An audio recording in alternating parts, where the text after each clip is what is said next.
Hey guys, Steven here, Fanatic Perspective. Tran, we have a big showdown on Halloween night. Halloween's on a Saturday this year. It doesn't happen too often. Just a Yeah. random tidbit there. But we are going to Stillwater for a Fright Night. Yep. It's the number 6 nationally ranked Oklahoma State Cowboys. And this is a matchup I'm excited about, Tran. Just genuinely excited for this football game. Now, I say Fright Night. We're playing in the middle of the day, I believe, if I'm not mistaken. I think it's a 3 p.m. Central Time kickoff. 2:30, 3 o'clock, one of those. Yeah, so we are. It's not going to be like 11 years ago when we were facing like Zach Robinson on Halloween, and things got crazy, right? So a little bit different circumstances. We're not that good from relative to that Colt McCoy team. Let's just be real. And Oklahoma State, let's also be real about this. This is their best team or best shot they think they have since that 2011 Brandon Weeden led Cowboys team that won the Big 12 and went 12-11 and won the Fiesta Bowl. So a lot on the table here for the Oklahoma State Cowboys. This is a critical game, nationally televised game for them with the Pac-12 or the Pac-12 getting ready to come back, Big Ten back. They got to make a statement playing Texas. So we're going to jump into it with our preview. First off, I want to say make sure you hit that like button. That's your attendance, your check-in, and it helps us. People always ask, how can I help the channel? Hit the like button, share it with your friends. Just like it. That's and simple. Subscribe. But the least you can do is like it. There's 2 things you can do about it: nothing or like it. So, or like our 2 people that hit our dislike every single day. Oh yeah, the dislike gang. Yeah. The guys that we have a friend that says I hit the dislike button to keep y'all humble. So It's good. It's good. Keep us on. But Keep us on our toes. I don't want, but we have enough people in the dislike gang. We need more people in the like gang. So Yes. show us some love. For those of you who have sent out the well wishes my way for COVID towards myself and my wife, very, very appreciative of it. Definitely getting better each day and continue to get stronger there. So very, very thankful for you guys. But Tran, there's another person who's a little bit more important to what we're talking about here that is on the mend in terms of our injury report. That's the critical person that we as Texas fans have our eye on, and that is one Joseph Osai. So I'll go to you in terms of the importance of having him in presence, whatever capacity he'll be available on Saturday. What impact do you see this having on the game on Saturday? Depends on his availability. I mean, I know he's available, but like how many snaps, how many reps is he gonna get? Because he's the most indispensable player on our defense. Let's be honest. He's the one who gets the most pressure on the quarterback. He's probably him and Overshown are probably the most athletic linebackers to actually spy Mr. Sanders. He's the heartbeat of our defense. So having him out there is very comfortable for the team, and it's a positive thing. I just don't know. I just don't know what kind of production we'll get out of him, because that's a weird injury. I mean, just a sprain, because it's always in the back of your mind that sprain's there. Hopefully it's one of those plays where he has to get hit one time and he's good to go. He just gets that out of his mind. But we need him for this game. If we want to be successful, we need our best players out there and playing their best at this during this time.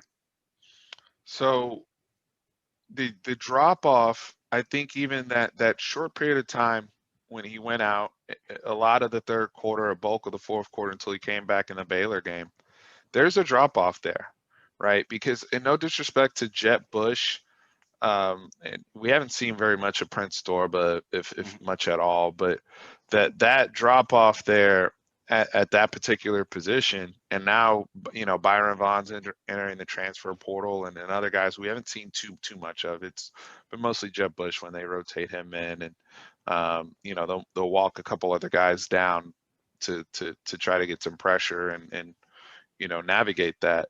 It's tough. He is your primary go-to guy there, and he's also somebody that's great dropping into the flats, handling screens. You'll see screens, in this game Yes. that Gundy will deploy to Chuba Hubbard and LD Brown, Good and call then out because I think the last two games they started off the first drive with the screen yeah, to set the it's stage. So big thing in their offense. So our headier guys, our heady athletic guys, like a Joseph Osai, play a huge factor into trying to, deter some of those plays. So even if he's in there, his presence is still better than the guys will have from a drop off perspective. But it's tough because Oklahoma. That's something that Oklahoma State will be able to, I think, take advantage of either way. Now, Oklahoma State hasn't been humming offensively. They're coming into this game, I think, averaging 28 points on the season. Now, you have to take that within context because this will technically be Spencer Sanders' second game. We really threw out the Tulsa game, right? Because he played the first series and that was it. And so last week against Iowa State was his first true action, Big 12 action, and getting back into the flow of the season.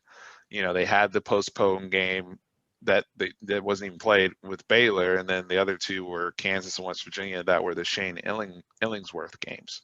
So offensively, they haven't been. They're still getting there. What's made this Oklahoma State team really good is that defense. mm-hmm. And when you have a defense this good, especially in the Big 12, and you still know you have, and I'm saying you may have the two best players in the conference, and Chuba Hubbard and Tylan Wallace, you can buy yourself some time to catch up offensively because they've also had some to get right on the offensive line too with all the transfers they had in the offseason. So a lot of things catching up. Spencer Sanders working back, offensive line still gelling, but I still have two aces on my offense, and I have a veteran savvy defense. So talk to me about the defense, man, because I think that was something, even coming off of last week when we jumped into watching the Iowa State Oklahoma State game. You were texting me like, dude, this defense is good, bro.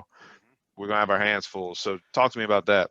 So it's not something that their defense isn't something that's just out of this world, just crazy defense that they run. They run multiple fronts. I saw them run 4-man front, 3-man front.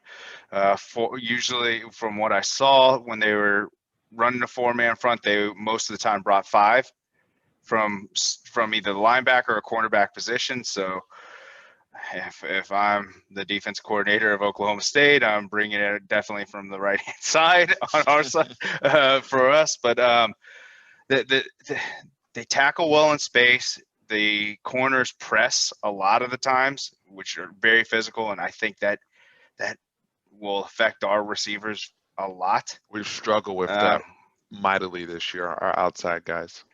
The defensive ends, they haven't really put up huge stats or anything like that, but they were getting constant pressure, and even when they were running their 3-man front, they were getting pressure. So Tyler Lacey and Trace Ford, I think they're adding up to four of their 15 sacks on the year. I expect it to be a pretty long day with those two. And then the linebackers, they play the run really well. They do in that game, specifically Iowa State. They did give up a lot of chunk yards though, both to the running back Breece Hall and then also to Brock Purdy. So I feel we have Sam, who runs better, I think, than Brock Purdy. Brock Purdy's a better passer, but I would take us on that. If he has to take what is given to him. I don't want him to try to force anything because their safeties are very good. There was one play in that game where he baited. I forgot which one it was, which safety it was. Was it Colby? Was it Colby? Yeah, Colby, Harvell, Peel. Yeah.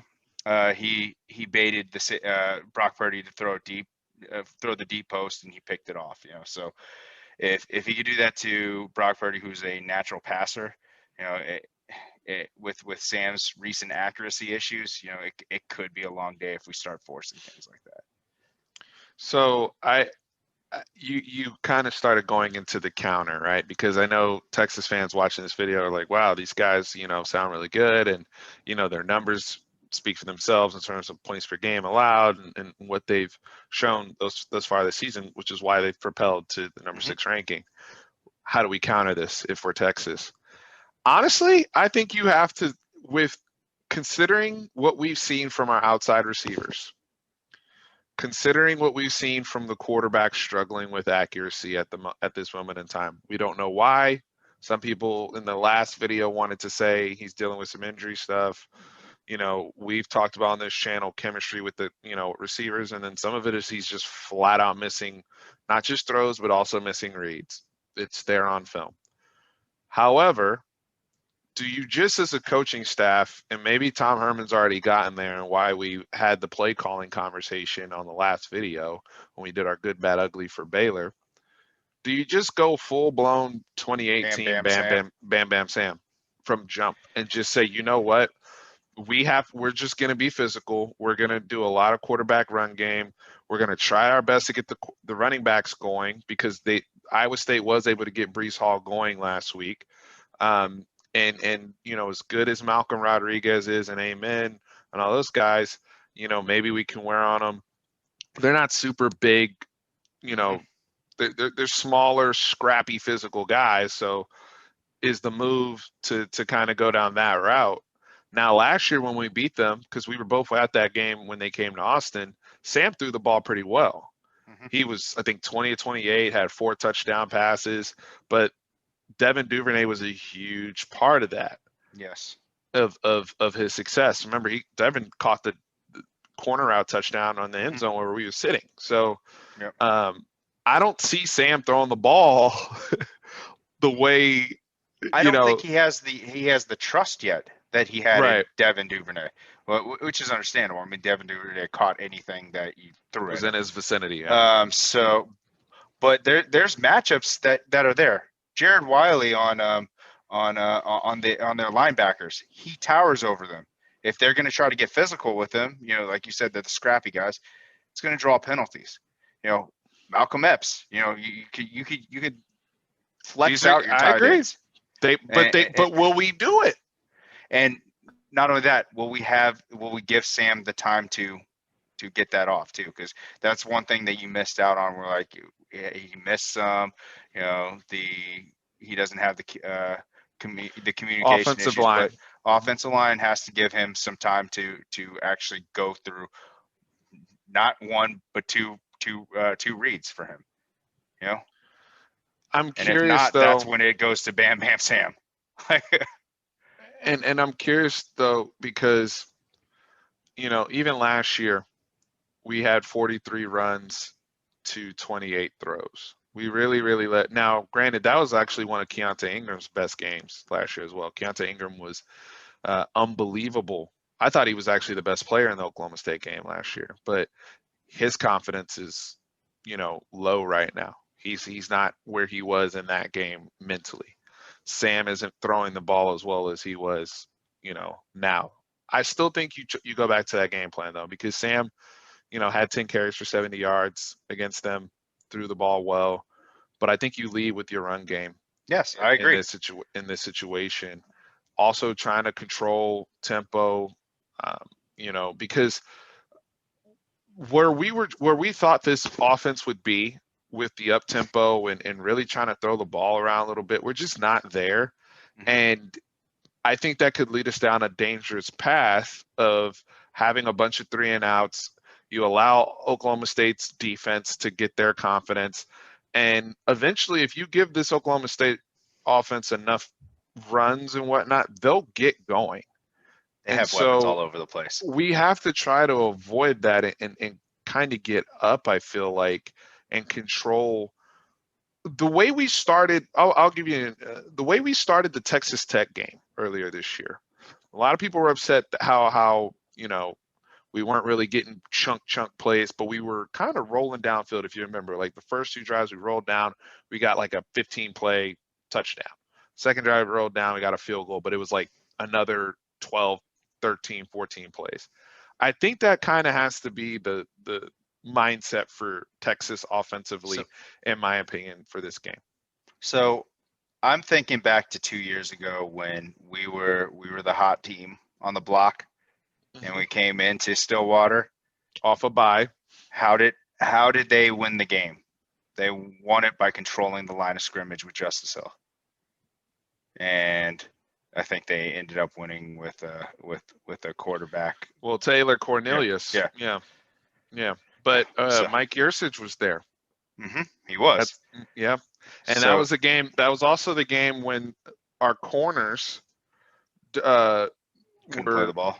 well, they were, remember, they were Oh, suspended they were the first suspended. quarter. Yeah, they're suspended. And then Yes. they came back and were getting mossed like uncontrollably by Tylen Wallace. Yep. Tylen Wallace, I think, went for 200 plus in that game in 2018. So now last year, so going to the other side of the ball, because we got to talk about, let's we've talked about Chuba Hubbard and Tylen Wallace potentially being the two best players in the Big 12, at least offensively. We held both of them in check very well last year, and I think that was one of the primary reasons why we won the football game, right? Tylen Wallace, I think we held him below 80 yards. Chuba Hubbard, we held him below 4 yards a carry. He had a lot of volume, but not a whole lot of productivity. That was an amazing job, game plan by Todd Orlando, great execution by the players.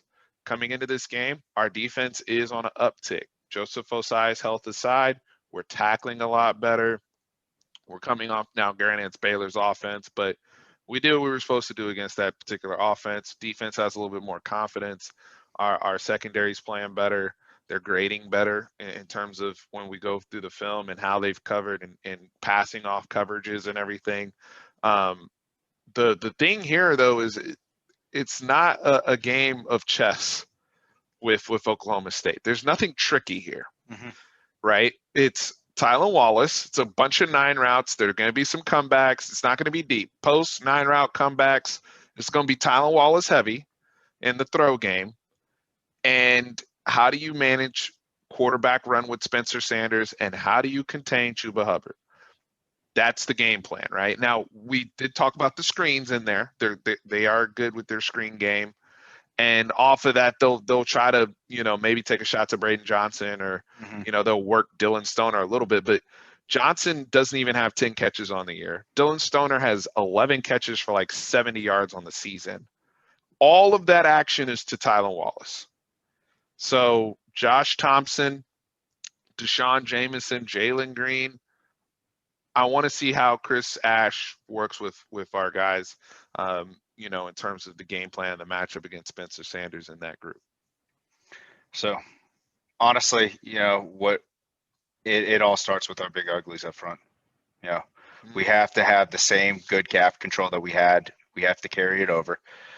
I personally would like, I know it's easier said than done, keep Spencer Sanders in the pocket and make him beat you with his arm, because what we've seen so far, he's a one-read quarterback at this point.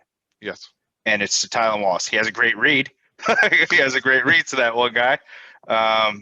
Or his first read, that tight end, they had that seam route to that tight end. Jelani Woods. Yeah, Jelani Woods. Converted. I think he was a converted former quarterback who's big, good player. He can run those seam routes. Yeah. But they're not banging that a whole bunch, to your point. They did hit on it in the Iowa State game, but it's not. And they may I wouldn't be surprised if they brought it out at least one time against us.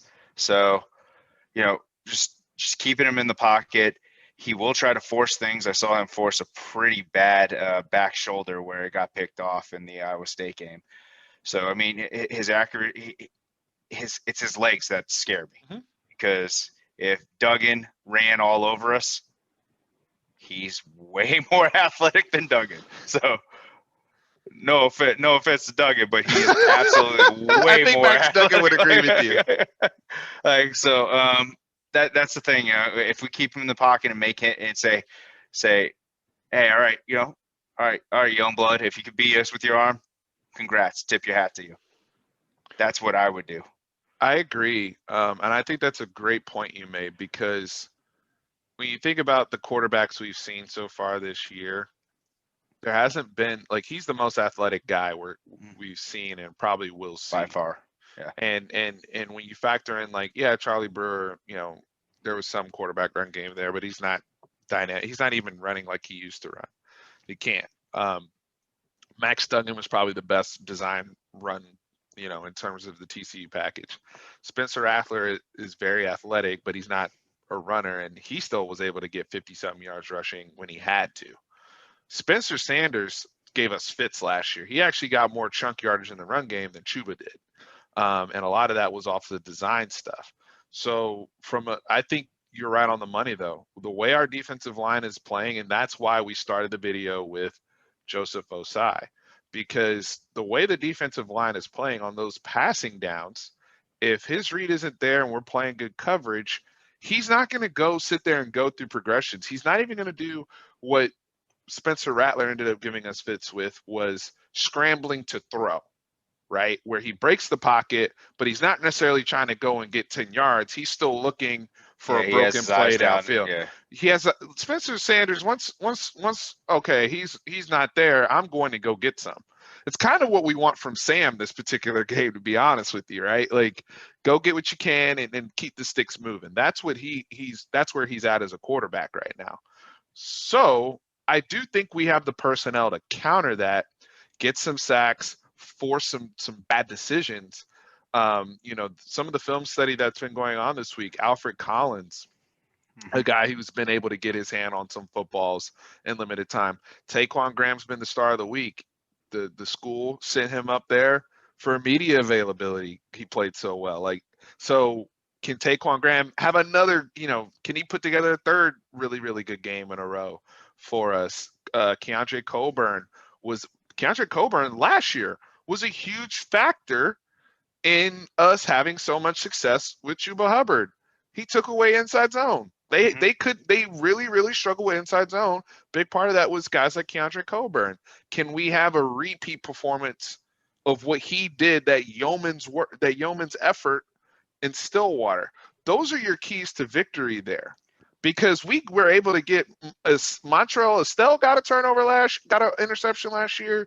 I think Chris Brown got an interception last year. Like we got our hands on the football. Iowa State got their hands on the football last week. He will give you chances as well because of his experience. The thing is, we got to capitalize on them though. We have to capitalize. We can't be like what happened in the Baylor game. If the ball hits you in the hands, it's got to be going the other way. Another thing is we can't just body tackle. We have to wrap up. Chuba does not go down.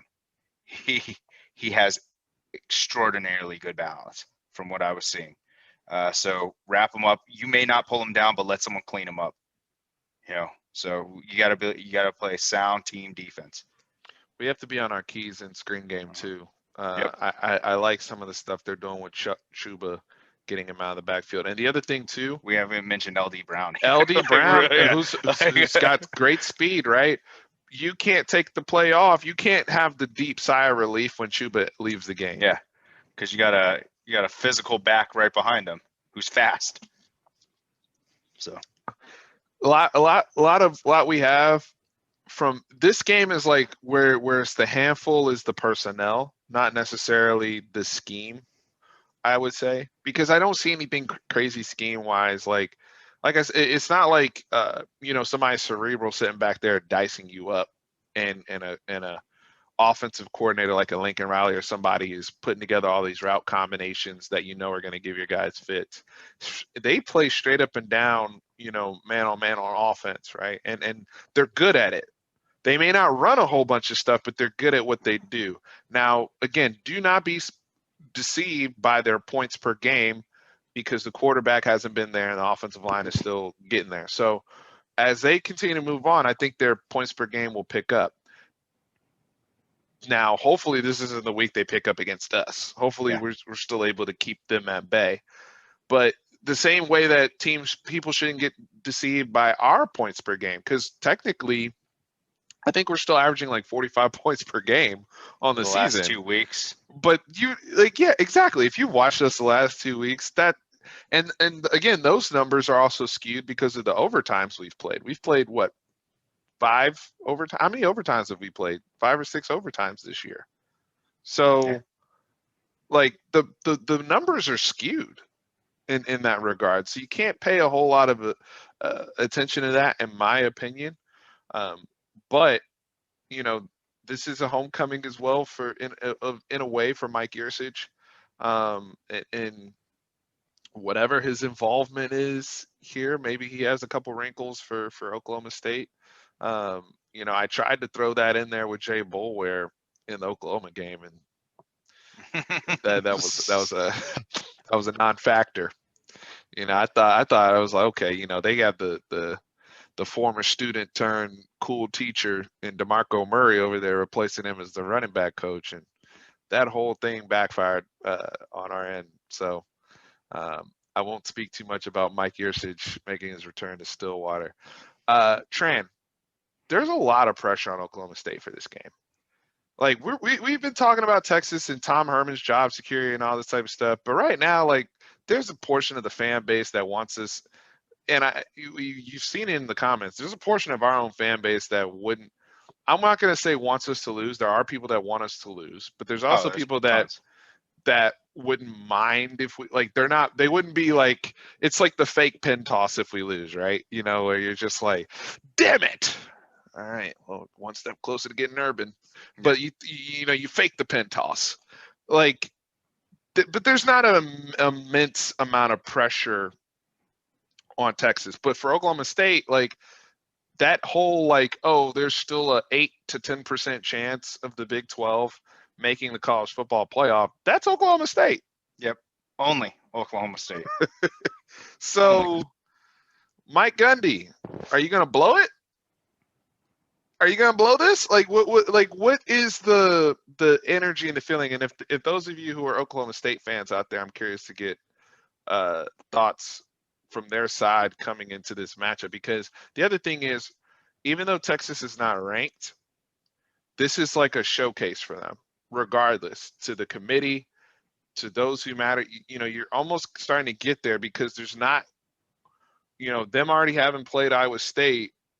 There's Bedlam with Oklahoma left, and there's still some big games left for them, but there's not a whole lot left in terms of, like, all these people you got to face to strengthen your resume. Yeah. But whenever you beat Texas on national TV, or you bring it to Texas, that does help your case, I feel like. So I'm curious to see if Tom Herman can take advantage, because we've seen Mike Gundy fold in pressure This situations before. this to me smells like a Tom Herman game, just for some reason. It just like, we're not ranked. They're top 10 team. Everyone's gunning for him. It just smells like it. And then the next week we just Lay lay an egg. egg. Yeah. Uh, So that's what it just has, all the familiarities of that. So uh, with that said, do you want to go into predictions? yeah, let's do it. I'll go first. So I'm going to pick Oklahoma State. I don't see them tripping over their feet. I think it's very, very possible, but I think Oklahoma State's the better team. They're the better football team, no doubt about that. And they'll have the two best players on the field, especially considering Joseph Osai's health. Um, I'm picking Oklahoma State 31-20. Um, and I'm picking that score because I just haven't liked what I've seen from our offense, Mm-hmm. and I'm concerned with our throw game and being able to keep up. I'm concerned with our throw game, and I know we're not running the football the way we did a year ago, even with our backs. Because even what Roshan was giving us, and what Keontae was giving us, and it's not them per se, it's a collective issue, right? Backs, line, everything. And we're just struggling so much offensively. And I think that could be an issue against probably the best defense we've faced this year. So I'm going 31-20 I don't know if we'll be able to force enough mistakes, and I think Oklahoma State will be able to generate some offense and pull away from us. Yeah, I agree with you. I think that I think Oklahoma State's a better team. I mean, I think that the pressure's on them, but I don't think they have the outside noise that we have. That's just lingering over the program. That everyone's just so tight, and like you said, we're missing our. We're not going to have our best player on defense at 100%. I have it Oklahoma State 30 to 24. I am also very worried about Sam's health coming out of this game as well. Sam was really banged up in the Baylor game.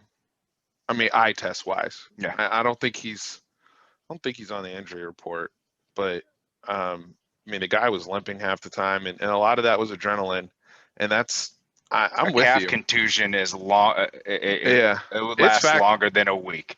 So that's factoring into my prediction here as well. I don't think he's healthy. He doesn't look healthy. Nope. And so that, now if we get 2018 Bam Bam Sam before he was injured or whatever, that's a different story. But I don't know, man. But you guys let us know what your predictions are. Those are ours. You guys can't say we're homers. We're just trying to keep it real. This is what we're picking off of what we see from both teams, and being objective here. But nobody will be happier than Tran or myself to be wrong.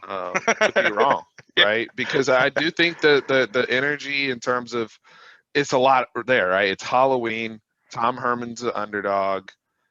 It's a top 10 opponent. We're not ranked. We're on the road. We got noise.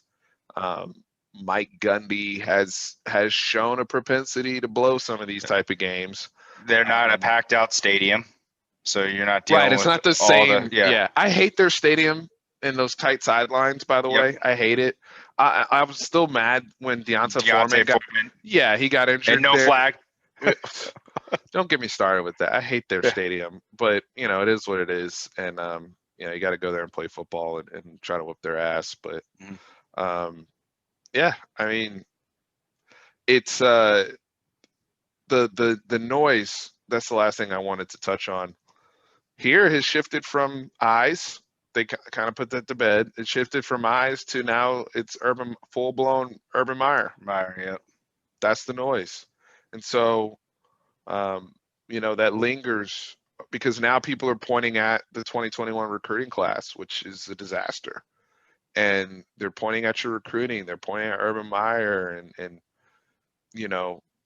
that noise is real about people not mind seeing Texas lose to get closer. I will never be on that side. I will never be. I know I'm picking Oklahoma State, but I'm picking them for my football perspective. But I want to go in and beat this team. Lose. Yeah, I hate it when we lose. Right. The thing is, we only get 10 games this year. We normally get like 12, right? There's not enough games on an annual basis. Think about it. We have 365 days a year, 52 weeks. We only get 10 Texas games this year. And 12 on average. That's not a lot of football.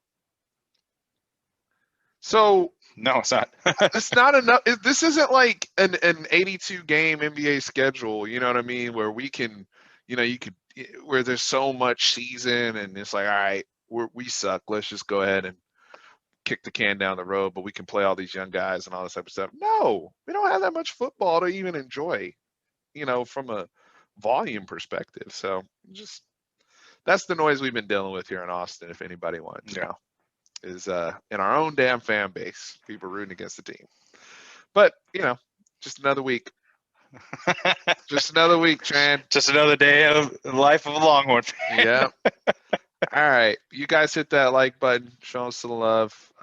It's been fun breaking this down. I will be back probably with another video, just talking about because right now this is the halfway point of the season.